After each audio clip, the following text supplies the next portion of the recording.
Okay, so for this one, I really liked the crime of adultery and cohabitation in the modern source book.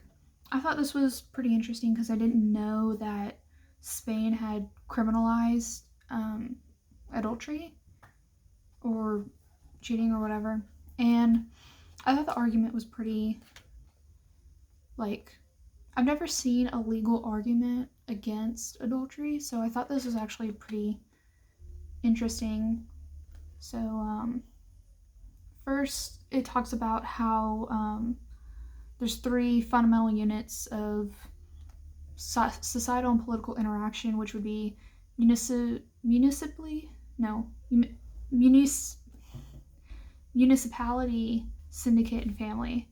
And while under the Franco regime, this was very much a family matter, and that the Franco regime used this control of the family in order to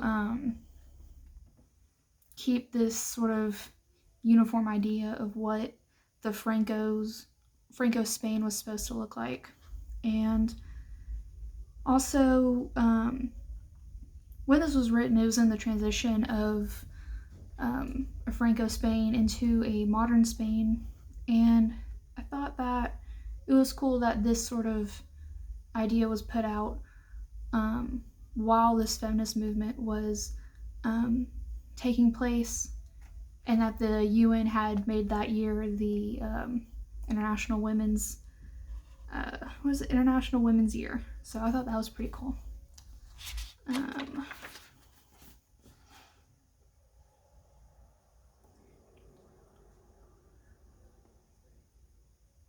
So many points throughout this excerpt made very good arguments about how it is pretty much very hard and very invasive to have to prove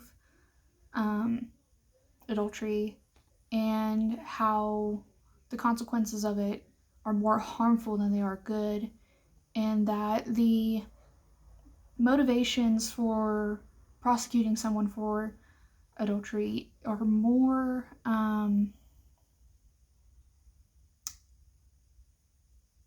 they're more for self-gain than for the betterment of the family.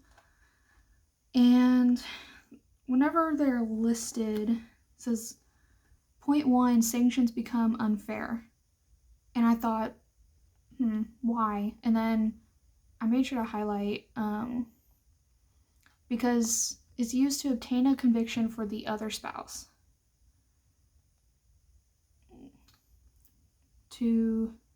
thus preparing the path for divorce or civil separation. So instead of this idea of, okay, we are going to prosecute adultery and this family idea will be better and stronger for Spain, but really it just kind of falls apart, makes the family fall apart, and that it can be used for financial gain and vengeance as motives instead of keeping this family idea together, which I thought was pretty interesting. And then point 2 says that the sanctions are ineffective. Being punished with a sanction, which in most countries is a short-term penalty or simply a financial compensation. So even with sanctioning, punishing adultery, there's not really much of a incentive to not do it. It's more of, here's this roadblock, you can still go around it and go where you need to go, to commit adultery, but it's not much of a deterrent.